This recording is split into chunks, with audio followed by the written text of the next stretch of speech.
എന്താ? നമ്മുടെ വീടിന്റെ അവിടെ ഉരുള് പൊട്ടിയെന്ന്. എന്റെ കൃഷ്ണ. അതെ, താൻ കണ്ട സ്വപ്നം യാഥാർത്ഥ്യമായിരിക്കുന്നു. വെള്ളത്തിൽ ശ്വാസം കിട്ടാതെ കിടക്കുന്ന തന്റെ ജീവന്റെ മുഖം.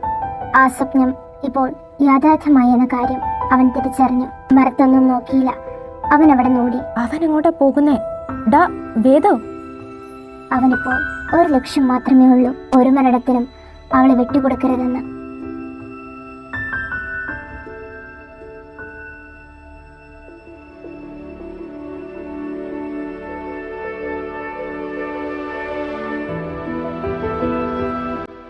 ആ കുഞ്ഞെ, ആ ഏരിയ മൊത്തം പോയിന്നാ കേട്ടത്. കുഞ്ഞെ അങ്ങോട്ട് പോകണ്ട. അവരുടെ വാക്ക് കേട്ടില്ല, അങ്ങോട്ടേക്കായി നടന്നു. അവന്റെ വീടിന്റെ അടുത്തെത്തി. അപ്പോഴാണ് അവനെ ഞെട്ടിച്ചുകൊണ്ട് ഒരു കാഴ്ച കണ്ടത്. തന്റെ വീടിന്റെ പാതിയില്ല, എന്നാൽ ഒരു ഭാഗം അവിടെ തന്നെയുണ്ട്. എന്നാൽ പോയ ഭാഗം ആരുവിന്റെ മുറിയടങ്ങുന്നതായിരുന്നു. അവളവിടെ ഉറങ്ങുമായിരിക്കുമെന്ന് തന്നെ വേദന്റെ മനസ്സ് പറഞ്ഞു. അവൻ അലറിക്കരഞ്ഞു. അവൻ ഓടി തന്റെ പാതി പോയ വീട്ടിൽ കയറി. മുഴുവൻ ചെളിയിൽ കുതിർന്നു കിടക്കുവാണ്. താനിവിടെ നിന്ന് ഇറങ്ങിപ്പോകുമ്പോഴുള്ള വീടല്ലിത്. എന്ത് ചെയ്യണം, എവിടെ നോക്കണമെന്നറിയാതെ അവൻ പരിഭ്രാന്തനായി കരഞ്ഞുകൊണ്ടിരുന്നു. എന്നാൽ ഇതേ സമയത്താണ് താൻ മാത്രം കയറാൻ അവകാശമുള്ള തന്റെ മാത്രമായ ആ മുറി തുറന്ന അവസ്ഥയിൽ കിടക്കുന്നത് വേദന്റെ ശ്രദ്ധയിൽപ്പെട്ടത്. അവൻ മറുത്തൊന്നും ചിന്തിച്ചില്ല, ആ റൂമിലേക്ക് ഓടിക്കയറി. അതെ, അവനെ ഞെട്ടിച്ചുകൊണ്ട് കണ്ട കാഴ്ച അബോധാവസ്ഥയിൽ കിടക്കുന്ന തന്റെ പ്രാണൻ. അവൻ നിലവിളിച്ചുകൊണ്ട് അവളിലേക്കായി പാഞ്ഞെടുത്തു. ആഷി, എണീക്ക്. ആഷി. പേടിയാവണു, പേടിയാവണു. വലിയ ശബ്ദം, ഭൂമി കുലുങ്ങി. പേടിയാവണു. ആഷി, ഒന്നുമില്ല, പേടിക്കണ്ട. ഞാൻ വന്നില്ലേ? വാ, പേടിക്കണ്ട, ഞാനില്ലേ കൂടെ.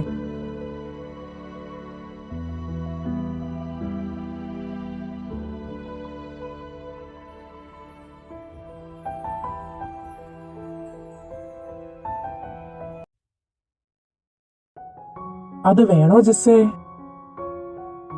എന്നാലും എനിക്കൊരു പേടി. ഞാൻ അയക്കൂല. ഒന്ന് പോടി, എനിക്കൊന്നും പറ്റത്തില്ല. എന്തുവാ ഇവിടെ രണ്ടും കൂടെ? ആ, നീ വന്നോ? എന്റെ പൊന്നു വിശ്വ, നിന്റെ പെണ്ണിനോടൊന്ന് പറ അത് വേണ്ടാന്ന്. എന്ത് വേണ്ടാന്ന്? നീ ഇത് തേങ്ങയ്ക്ക് പറയുന്നത്? വിശ്വ, ഇവള് പറയുക ആ പെൺകൊച്ചിന് ഇൻസ്റ്റയിൽ കയറി മെസ്സേജ് അയക്കാൻ. എനിക്കാണേൽ ഒരു ചെറിയ പേടി. She's anime lover. നീ ഒരു ഫേക്ക് ഐഡി ക്രിയേറ്റ് ചെയ്ത് മെസ്സേജ് അയക്കേ. കണ്ടോ, ഈ വട്ടത്തിൽ പറയണേട്ടാ, അനീം ലവർ ആണ് പോലും, അതും ഫേക്ക് ഐഡി.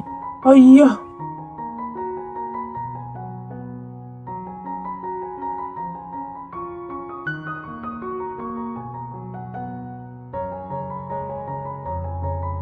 എടാ നോക്കിയടാ, എന്ത് ക്യൂട്ട് കപ്പിൾസ് ആണല്ലേ. അതേടാ, എനിക്ക് വേദിന്റെയും ജസ്നയുടെയും കോംബോ ഭയങ്കര ഇഷ്ട.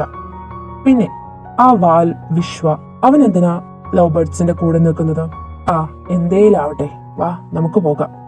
ഓ, ഓക്കെ ഓക്കെ, ഞാൻ അയക്കാം. ബട്ട് ഒരു കാര്യം, അവള് തിരിച്ച് മെസ്സേജ് അയച്ചില്ലേല് പിന്നെ ഞാൻ ആ വഴിക്കേ പോകത്തില്ല. അയക്കോ ഇല്ലയോ എന്ന രണ്ടാമത്തെ കാര്യം. നീ ഇപ്പോ ഒരു ഫേക്ക് ഐഡി ഉണ്ടാക്ക. ഏത് പേരിലാ തുടങ്ങേണ്ടത്? നരുട്ടോ ഉസ്മാക്കി. ആഹാ, എന്താ എടുപ്പുള്ള പേര്. Okay, set. അക്കൗണ്ട് സെറ്റാണ്. ഇനി അയക്കട്ടെ.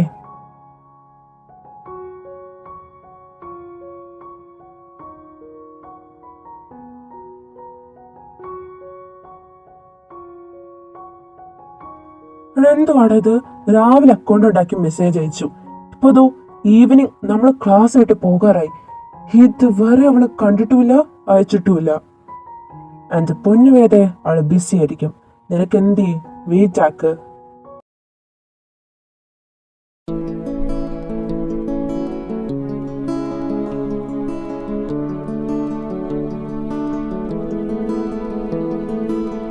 എന്റെ പൊന്നാളി, എന്തുവാ ഇത്?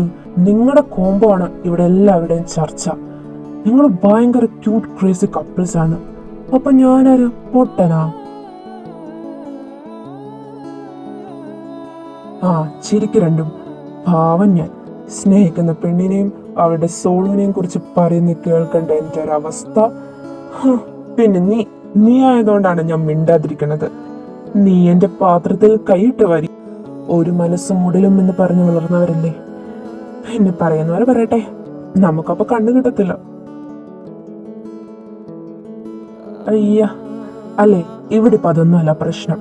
ആ പെണ്ണ് മെസ്സേജ് അയക്കുന്നില്ല. അനിയം ക്യാരക്ടർ എടുത്ത് മെസ്സേജ് അയച്ച ഉറപ്പായും അയക്കുമെന്നും ആനാ ചേനെന്നൊക്കെ പറഞ്ഞിട്ട് ഇപ്പൊ ഞാൻ അയച്ച മെസ്സേജ് മൈൻഡ് ആക്കാതെ അവള് പോയി.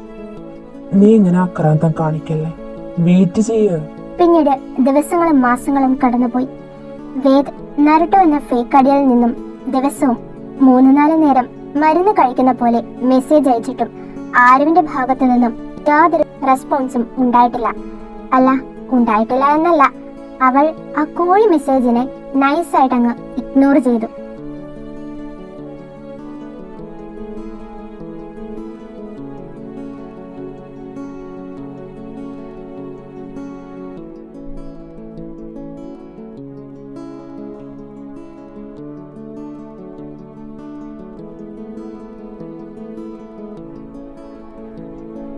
ലേഖേ, നിന്റെ മോനല്ലേ അത്? കൂടെ ഏതാ ഒരു പെൺകുട്ടി? ആ, അത് അവൻ്റെ കൂടെ പഠിക്കുന്നതാ. അവര് നല്ല കൂട്ടാ. കണ്ടിട്ട് കൂട്ടുകാരല്ലെന്നാ തോന്നുന്നത്. അവസാനം ചെക്കൻ പെണ്ണിനെ വിളിച്ചോണ്ട് വരാതെ നോക്കിക്കോ. വരുന്നെങ്കിൽ വരട്ടെ ചേച്ചി. എനിക്ക് ആ പെൺകുട്ടിയെ ഒത്തിരി ഇഷ്ടം. അവൾ തന്നെയാ എൻ്റെ മരുമകൾ. ഇനിയിപ്പോൾ അവർ തമ്മിൽ ഒന്നും ഇല്ലെങ്കിൽ കൂടെ എൻ്റെ മരുമോളായിട്ട് അവളെ ഞാൻ തന്നെ കൊണ്ടുവരും.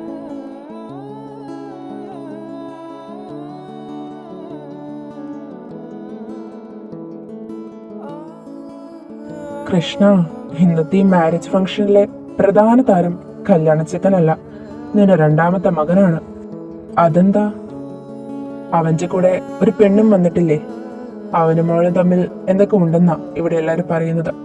പിന്നെ മോശം അഭിപ്രായം ആർക്കുമില്ല. കാരണം കൊച്ചിനെ കാണാൻ നല്ല ഭംഗിയുണ്ട്. അപ്പോ ഇനി നിനക്ക് 2ാമത്തവന്റെ കല്യാണവും ഒരുപാട് ലേറ്റ് ആക്കിപ്പിക്കണ്ട. പെണ്ണും തേടി അലയണ്ട. വീണ്ടും അങ്ങനെ ദിവസങ്ങൾ കടന്നുപോയി. ഇതിനിടയിൽ നാട്ടുകാരും വീട്ടുകാരും എല്ലാവരും വേദ് ജസ്ന ബന്ധത്തിന് വലിയ പിന്തുണ നൽകി. എന്നാൽ വേദം ജസ്നയും അതൊന്നും ചെവികൊണ്ടില്ല. കാരണം അവർ എങ്ങനെയാണെന്ന് അവർക്ക് നല്ല രീതിക്ക് അറിയാമായിരുന്നു. അങ്ങനെ ഇരിക്കെയാണ് ജസ്നയുടെ ആക്സിഡന്റ് നടന്നത്. പിന്നീട് വേദിന്റെ അവസ്ഥ മാറി. അവനൊട്ടും ചിന്തിക്കാൻ പറ്റാത്ത കാര്യമായിരുന്നു ജസ്നയുടെ മരണം. ആ മരണം അവനെ വല്ലാതെ തളർത്തി. വേദന മാത്രമല്ല, ആ മരണം വിശ്വയെയും നല്ല രീതിക്ക് തളർത്തിയിരുന്നു. എന്നാൽ വിശ്വ അത് ഓവർകം ചെയ്തു. അതിന് കാരണം ജസ്നയ്ക്ക് നൽകിയ പ്രോമിസ് ആയിരുന്നു. ഒന്നിനു വേണ്ടിയും തനിക്ക് എന്ത് സംഭവിച്ചാലും തളർന്നിരിക്കരുത്, വിധിയെ വെല്ലുവിളിച്ച് അവൾക്ക് വേണ്ടി ജീവിക്കണമെന്നത്. എന്നാൽ വേദിന് അതൊട്ടും പറ്റുന്നുണ്ടായില്ല. ഡോക്ടർ, അവൻ ജീവിതത്തിലും സ്നേഹിച്ചിരുന്ന കുട്ടിയാണ് മരണപ്പെട്ടത്. അവർ തമ്മിൽ പ്രണയത്തിലായിരുന്നു. അതാ അവന്റെ അവസ്ഥ മോശമാവാൻ കാരണം. ഓക്കെ, ബട്ട് വേദിന്റെ ഈ അവസ്ഥ മാറി അവൻ സാധാരണ ജീവിതത്തിലേക്ക് വരണമെങ്കിൽ അവൻ പൂർണ്ണമായും ആ പെൺകുട്ടിയെ കുറിച്ച് ചിന്തിക്കാതെ നോക്കണം. അതിനുള്ള ബെസ്റ്റ് ഓപ്ഷനാണ് അവന്റെ വിവാഹം എന്നത്. കാരണം നമുക്കൊരു പരീക്ഷണമാവാം. അങ്ങനെയെങ്കിൽ വന്നു കയറുന്ന പെൺകുട്ടിയുമായി സഹകരിക്കുമ്പോൾ പൂർണ്ണമായും അവൻ ഓക്കെ ആവാൻ ചാൻസ് ഉണ്ട്. എനിക്ക് ഈ കുട്ടി ഇഷ്ടമായില്ല. ലേഖ, നീ ഇങ്ങനെ ചിന്തിക്കല്ലേ. നമുക്കിപ്പോൾ ഇമ്പോർട്ടൻസ് അവനെ പഴയ സാഹചര്യത്തിലേക്ക് കൊണ്ടുവരിക എന്നതാണ്. വിവാഹം നടക്കാതെ എൻ്റെ കുഞ്ഞ് പഴയ സാഹചര്യത്തിലേക്ക് വരികയാണെങ്കിൽ വരട്ടെ. ലേഖ, നീ ഇങ്ങനെ വാശി പിടിക്കല്ലേ. പറയുന്നത് കേൾക്ക്. ഞാൻ ഇനിയൊന്നും പറയുന്നില്ല. നിങ്ങൾ എന്താന്ന് വെച്ചാ ചെയ്യ്. പിന്നീട് അവരുടെ വിവാഹം നടന്നു. എന്നിരുന്നാലും താൻ സ്നേഹിച്ച തന്റെ പെണ്ണാണ് വധു എന്നറിഞ്ഞപ്പോൾ വേദിന് എങ്ങനെ പ്രതികരിക്കണമെന്ന് പോലും അവൻ അറിയില്ലായിരുന്നു. കാരണം അവന്റെ മനസ്സ് ഇപ്പോഴും അവന്റെ കൺട്രോളിലായിരുന്നില്ല.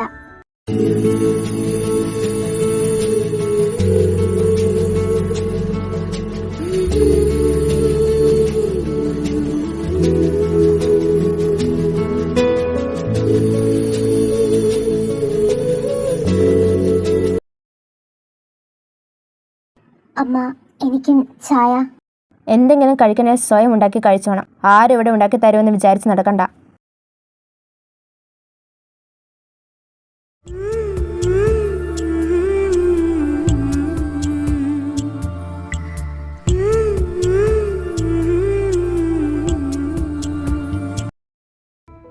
ആര് പുറത്തിറങ്ങുമ്പോൾ അവളെ നാട്ടുകാർ വല്ലാത്തൊരു ഭാവത്തോടെയായിരുന്നു നോക്കിയിരുന്നത്.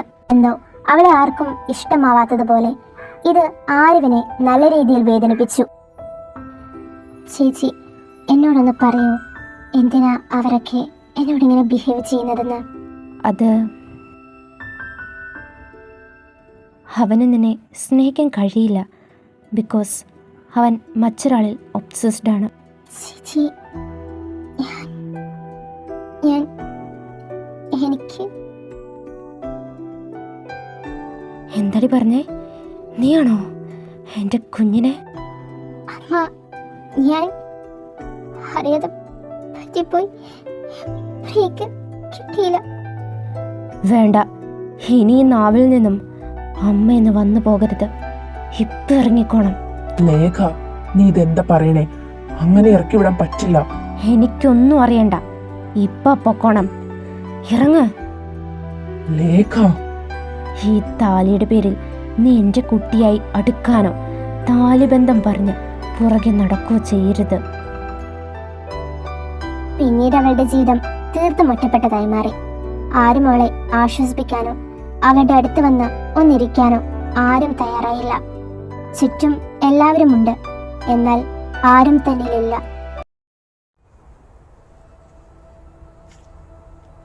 ഞാൻ എന്താ ചെയ്യാ? എനിക്ക് അറിഞ്ഞൂടാ. വേദ്, ഞാൻ നിന്നോട് ഒരു കാര്യം പറയാം. ജനനമുണ്ടെങ്കിൽ മരണവും ഉണ്ടാകും. ഓരോ ആളും എങ്ങനെ മരിക്കണമെന്ന് ദൈവം അയാൾ ജനിച്ചപ്പോഴേ തീരുമാനിച്ചു വെച്ചിട്ടുണ്ട്. ആ കുട്ടിയുടെ ഭാഗത്ത് നിന്ന് നോക്കിയാൽ അവൾ മനഃപൂർവ്വം അല്ല ഇത് ചെയ്തത്. ഒരു ഇറക്കം വന്നപ്പോൾ അവൾ ബ്രേക്ക് കിട്ടിയില്ല. അതിനായി അവൾ ശ്രമിച്ചു, പക്ഷെ നടന്നില്ല. നിർഭാഗ്യവശാൽ ഓപ്പോസിറ്റ് ആ ടൈമിൽ ജസ്നയായിപ്പോയി. It's faith. അങ്ങനെ ഒരു അബദ്ധം എനിക്കോ നിനക്കോ ജസ്നയ്ക്ക് പോലും സംഭവിക്കും. It's natural. നമ്മൾ എന്തോ ഒരു ന്യൂസാണ് അപകടങ്ങളെ കുറിച്ച് കേൾക്കുന്നത്. അപകട രീതിക്ക് വണ്ടി ഓടിച്ച് അപകടം ഉണ്ടാക്കുന്നവർ വരെയുണ്ട്. ആരോഹി അങ്ങനെയൊന്നുമല്ല ചെയ്തത്. അതുപോലെ ആ ആക്സിഡന്റ് അവൾക്കും സംഭവിച്ചു. ഒന്നാമത് ആ കുട്ടിയാണ് ജസ്നെ കൊന്നതിന്റെ പേരിൽ തളർന്നിരിക്കുകയാണ്. അതിന്റെ കൂടെ ആരുമില്ലാതെ അതിനെ ഒറ്റപ്പെടുത്തുകയും ചെയ്താൽ അവൾക്കത് സഹിക്കില്ല. ആൻഡ് നീ ഒരു കാര്യം ഓർത്തോ, ചിലപ്പോ അവളുടെ ജീവൻ തന്നെ അവൾ കളയും. ആർക്ക് വേണ്ടി ജീവിക്കുന്നു എന്ന തോട്ട് അവളിലൂടെ എടുത്താൽ നിനക്ക് നഷ്ടപ്പെടാൻ പോകുന്നത് നീ സ്നേഹിച്ച നിന്റെ ജീവനെ തന്നെയാ. ആ വേദനയും നിനക്ക് താങ്ങാനാകുമോ? അതുകൊണ്ടാണ് ഞാൻ പറയുന്നത്, നീ അവളോട് ഒന്ന് സംസാരിക്ക. അതവൾക്ക് ആശ്വാസം കൊടുക്കും. വിശ്വ അങ്ങനെ പറഞ്ഞെങ്കിലും വേദ് അവളോട് സംസാരിക്കുന്ന സ്റ്റേജിൽ എത്തിയില്ല. എന്നിരുന്നാലും ഒറ്റപ്പെടൽ മൂലം അവളെ നഷ്ടമാകുമോ എന്ന ചിന്ത ഉള്ളിൽ വന്നു. അത് മറികടക്കാൻ പൂട്ടിവെച്ച നരുട്ടോ എന്ന അധ്യായം അവൻ വീണ്ടും തുറന്നു. അവൾ തിരിച്ച് മെസ്സേജ് അയക്കില്ല എന്ന മനസ്സോടെ തന്നെ അവൻ അവൾക്ക് മെസ്സേജ് അയച്ചു. എന്നാൽ തീർത്തും ഒറ്റപ്പെട്ട അവൾക്ക് അവന്റെ മെസ്സേജ് ആശ്വാസം നൽകി. അവൾ തിരിച്ച് ആദ്യമായി നരുട്ടോയ്ക്ക് മെസ്സേജ് അയച്ചു.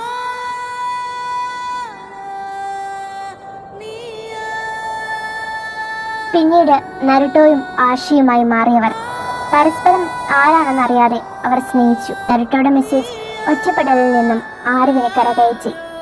അവളിപ്പോ ഹാപ്പിയാണ്.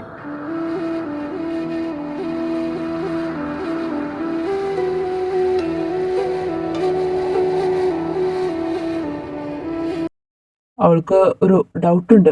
അവൾ നരുട്ടോയ്ക്ക് മെസ്സേജ് അയച്ചപ്പോൾ പറഞ്ഞിരുന്നു, ഞാൻ നൈറ്റ് എങ്ങോട്ടോ പോകുന്നുണ്ട്, അത് കണ്ടുപിടിക്കണമെന്ന്. അതെന്തായാലും വരുമല്ലോ. വേദ്, ഇനിയെങ്കിലും നീ ഈ നരുട്ടോ പ്ലേയിങ് അങ്ങ് നിർത്തിയേരെ. എന്നിട്ട് നീയായി അവളിലേക്ക് അടുക്കണമെന്നുണ്ട്. പക്ഷേ എനിക്ക് കുറച്ചും കൂടെ സമയം വേണം. പിന്നെ അവൾ ആ റൂമിലൂടെ തത്തി നടക്കുന്നുണ്ട്. പല പ്രാവശ്യം ആ റൂമിന് ചുറ്റും റോന്ത് പോലെ ചുറ്റുന്നുണ്ട്. അപ്പോൾ അവൾ എന്തായാലും കണ്ടുപിടിക്കും നിന്റെ സീക്രട്ട്. ആ റൂം മുഴുവൻ അവളുടെ ചിത്രങ്ങളാണെന്ന് പാവം അതിനറിയത്തില്ലല്ലോ.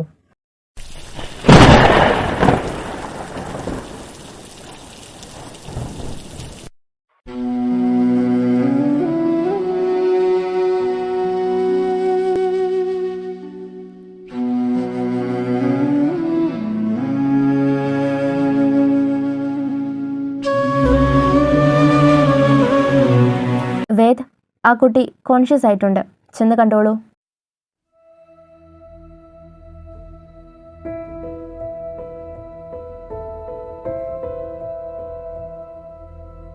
ഹഷി അഷി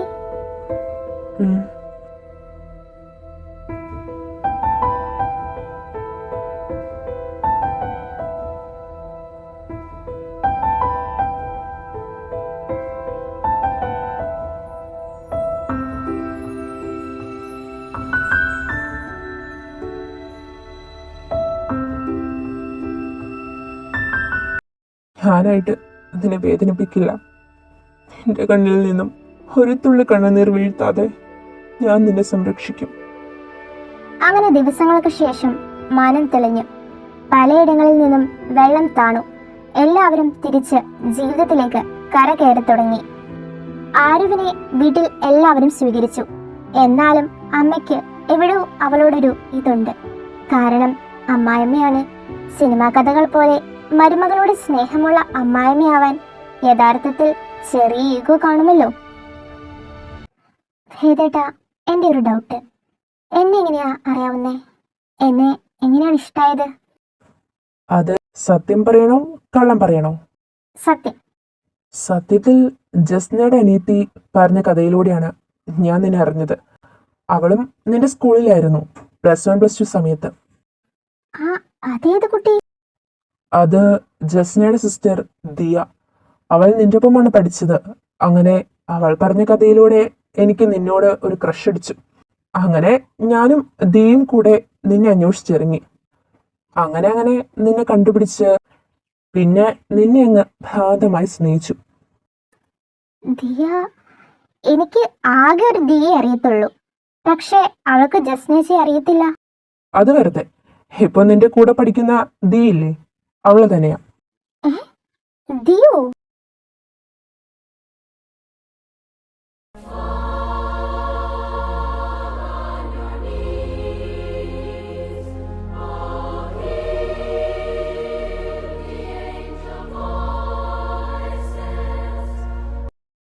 അതെ മാഷേ, പ്രാർത്ഥന കഴിഞ്ഞെങ്കിൽ വാ പോകാം.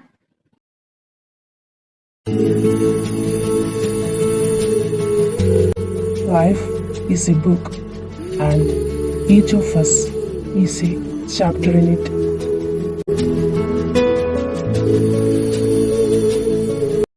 It's beautiful life, beautiful day. 너의 기억에서 내가 살 텐데. Beautiful life, beautiful day. 내 곁에서 머물러줘. Beautiful my love, beautiful your heart.